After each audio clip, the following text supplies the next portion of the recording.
Good afternoon, everyone. We are the All 49ers or something like that. I'm Grant Cohn. That's Crystal Scuor. And we're going to be talking about the Niners for the next, half hour, 45 minutes. Shanahan talked about an hour ago, and it seems like Jimmy Garoppolo may or may not, possibly could, maybe play against the Dolphins. But before, and we're going to talk about Jimmy, but before we move on, I would like to talk one last time about Nick Mullens, because he's now history, and I have a special place in my heart for little Nick in a way that I never feel about football players. So what I want to ask you, everyone knows how I feel about Nick. Chrissy, do you feel bad for Nick Mullens after what happened on Sunday night?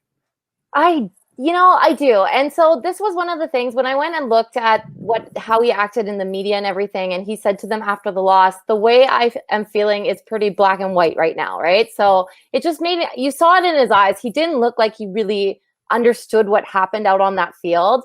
And I mean, he had 3 turnovers that cost them 14 points, which was awful.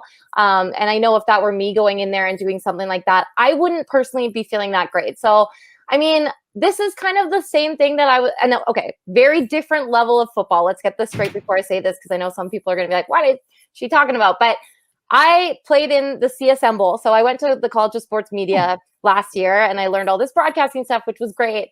But I played in the CSM Bowl, which we played basically 2 months of football where our group would play against every other group in our school. Let's say it's like the entire group, maybe 17 people had the chance to play, but I played every week because I loved it.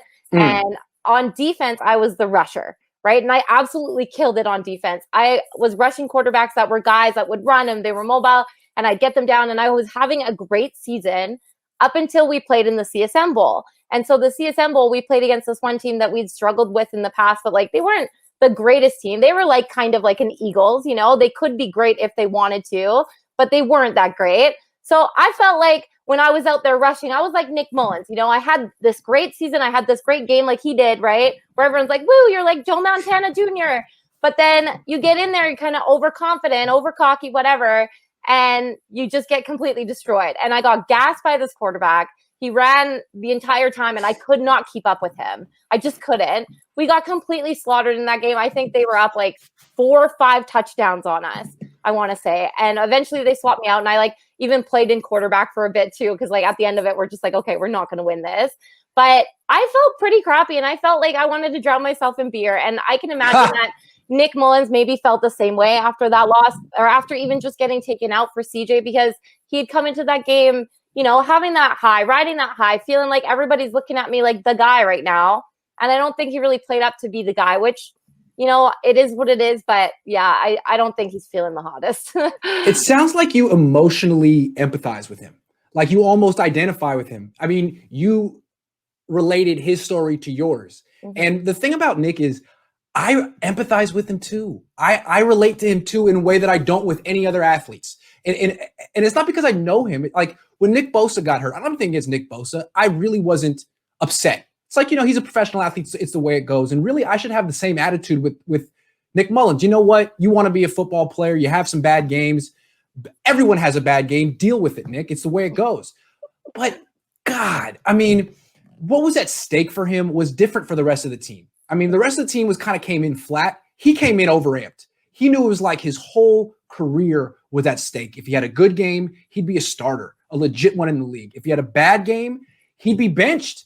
And it's like, it was really hard to watch a young man have his dreams go up in smoke on national television. It's what it felt like. And every time, like starting off in the game, when he missed the first throw, it was like, oh no, he's not ready for the moment. He's not ready for the moment. And here I was thinking, he's ready to be a starting quarterback in the NFL. And he may be one day, but what he showed in that game was it was too much for him.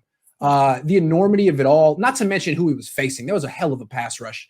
So the first pass was off, and I'm thinking, he's overamped. And because I know he can make that pass. I've seen him make that pass a million times. It's a mental thing. Like he's freaked.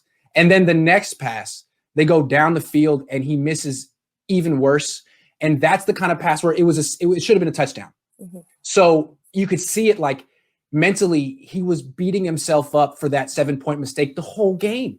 And it's like every time he tried to do something and committed a turnover, it's like, dude, you're making it worse. You're trying so hard to atone for your original sin of this game.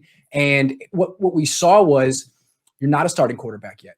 You don't have the mentality of a starting quarterback yet. You may one day, but I haven't seen a guy crash and burn like that when given his opportunity in a long time. And I got to say, it was very uncomfortable. And the next day, I felt even worse about it. And I started going like, geez, isn't there anything Kyle Shanahan could have do to protect this kid? He's a backup. And now it's not just that he had a bad game. It's like, can he recover from this mentally? You know, like he must be so low right now. Like he must be at the bottom of the San Francisco Bay. I imagine he didn't sleep Sunday night. And God knows if he slept Monday night. I mean, I wouldn't if I were him. So yeah, I feel like I know what he's going through, even though I don't. And God, it must be a type of anguish that very few people can even understand. Yeah, I mean, I look at his eyes on that sideline when CJ was in there and he was kind of pacing back and forth. And I can't even imagine what he was thinking, because all I kept thinking to myself was, oh my God, he must just be crushed right now. He had the opportunity to go out there Sunday night prime time to really show what he can do. And I just feel like it failed. Like everything that could have gone wrong for him went wrong, you know? And yeah, it was one of those days where everything that could go wrong goes wrong. And I think what we learn is, sometimes bad things happen to good people. Life is really cruel. And Nick Mullens is a great guy, and he works hard and he puts himself in position to be successful. And even if you do everything right, sometimes life can really humble you. So I was kind of moved by the depth of what happened in that game. I mean, when he was pacing back and forth on the sideline, I can only imagine, but if it were me, I'd be thinking, will I ever get this opportunity again? Will I ever be that close to proving myself as a legitimate starting quarterback in the NFL? It's only 32 of those jobs. And he's like, we all feel like he's number 35 or 34 in the world. Will he ever be that close again? Or now he's number 3 on his own team, or he may be. So yeah, I can't help but feel bad for him. And I did spend a lot of Monday just being like, God,